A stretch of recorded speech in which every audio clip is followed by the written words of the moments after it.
마가복음 14장 32절에서 42절입니다. 키워드는 겟세마네, 십자가를 진 목자, 간절하고 끈질긴 기도입니다.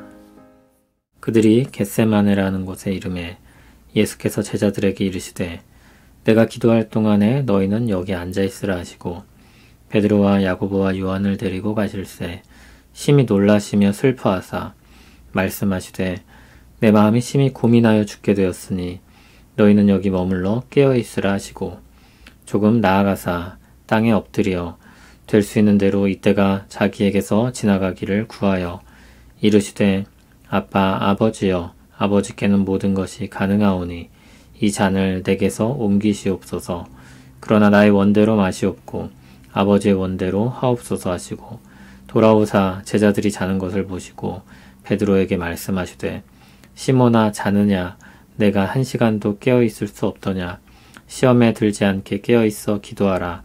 마음에는 원이로되 육신은 약하도다 하시고 다시 나아가 동일한 말씀으로 기도하시고 다시 오사 보신즉 그들이 자니 이는 그들의 눈이 심히 피곤함이라. 그들이 예수께 무엇으로 대답할 줄 알지 못하더라. 세 번째 오사 그들에게 이르시되 이제는 자고 쉬라. 그만 되었다. 때가 왔도다. 보라 인자가 죄인의 손에 팔리느니라. 일어나라 함께 가자. 보라 나를 파는 자가 가까이 왔느니라. 아멘. 예수님과 제자들은 마지막 식사를 마치고 겟세마네라는 곳으로 갔습니다. 누가복음 22장 39절을 보면 그곳은 평소에도 기도하러 찾으셨던 산이었습니다. 감람산이라고도 부릅니다. 이날도 기도를 하러 오셨던 것입니다. 주님은 베드로와 야고보와 요한만 데리고 다른 제자들을 떠나 따로 기도하셨습니다. 주님은 심히 놀라시며 슬퍼하시며 내 마음이 심히 고민하여 죽게 되었으니 너희는 여기 머물러 깨어있으라고 말씀하셨습니다. 한 사람으로서의 괴로움을 표현한 것입니다. 한 사람으로서 감당해야 할 십자가의 무게는 피하고 싶고 죽을 정도로 괴로운 것이었습니다. 주님은 하나님이시지만 참 사람이시기도 했습니다. 참 사람으로 오신 주님은 그 아픔과 슬픔과 고통을 다 느끼고 받으시고 감당해야 했습니다. 잠자고 일어나는 것처럼 별일이 아닌 게 아니었습니다. 한 사람으로서 십자가의 무게를 감당하기 위해서 반드시 필요한 것은 기도였습니다. 주님은 함께 갔던 3명의 제자들로부터 조금 떨어져 기도하셨습니다. 이때가 자기에게서 지나가기를 구했다고 했습니다. 그 기도가 36절에 나옵니다.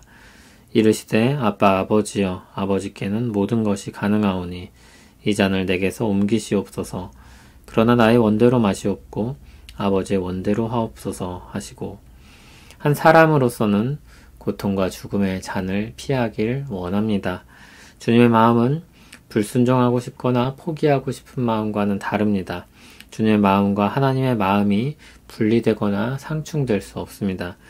주님은 마땅히 순종하기를 바라고 충성스럽게 십자가를 향해 가는데 아픔과 슬픔을 아시는 분으로서 다가올 십자가의 길은 결코 즐거이 취할 수 있는 것이 아니었습니다. 하나님의 뜻을 이루기 위해 당할 고통에 대한 신음과 같은 기도였습니다. 소명에 대한 회피가 아니라 오히려 소명을 가지고 가기 때문에 당하는 어려움의 무게였던 것입니다. 그것을 짊어지고 고백하는 말입니다. 하나님 앞에서 아무것도 감추지 않고 한 인간으로서의 모든 마음을 쏟아놓는 것입니다. 그럼에도 주님의 결론은 한 가지입니다. 하나님의 뜻을 이루는 것입니다. 주님은 다시 제자들에게 돌아오셨는데 제자들은 그때 잠자고 있었습니다. 주님은 시험에 들지 않게 깨어 기도하라고 하셨습니다. 마음이 원이로되 육신이 약하다 했습니다. 기도 외에 그 어려움을 감당할 수 없다는 것입니다. 예수님은 다시 그들에게서 떨어져서 똑같은 기도를 드리셨습니다. 그리고 다시 제자들을 보러 오셨습니다. 그들은 또 잠들어 있었습니다. 40절을 보면 그들의 눈이 심히 피곤했다 했습니다. 연약한 육신 때문에 잠이 들지만 마음은 주님을 따라 기도하기를 원했던 제자들은 뭐라 말을 해야 할지 몰랐습니다. 그들은 아무 말도 할 수 없었습니다. 예수님은 3번째로 다시 기도하시고 제자들에게로 돌아오셨습니다. 이제 자고 쉬라고 말씀합니다. 기도할 수 있는 시간은 지났고 때가 되었기 때문입니다. 주님이 죄인의 손에 팔리는 때가 왔습니다. 주님은 하나님의 뜻을 따라 그것을 피하지 않고 적극적으로 잡히기 위해 제자들과 함께 떠납니다.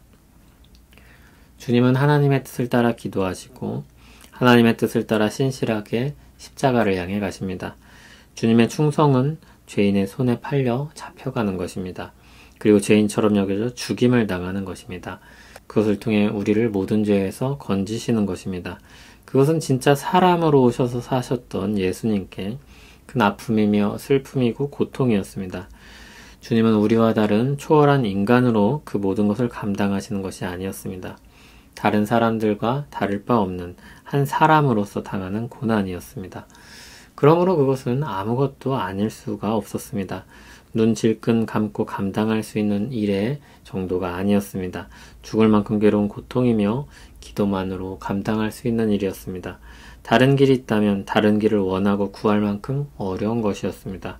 주님의 모든 괴로움은 우리가 당해야 했을 죄에 대한 형벌이 얼마나 극심한 것인지를 보여줍니다. 주님은 우리를 그 모든 죄악과 그로 인한 형벌로부터 우리를 구원하신 것입니다. 주님은 제자들에게 그 길을 함께 가도록 부르십니다. 하나님의 일에 동참하게 하십니다. 그러나 그 일이 어려운 만큼 그래도 좀 더 준비되고 감당할 만한 세 사람을 데리고 가십니다. 그러나 그들은 연약한 육신을 가진 사람들이었고 그들은 스스로의 힘으로 감당할 수 없었습니다. 유혹의 연약함에 그들은 계속해서 무너졌습니다. 주님은 그런 제자들에게 계속해서 찾아가셔서 그들을 일으키셨습니다.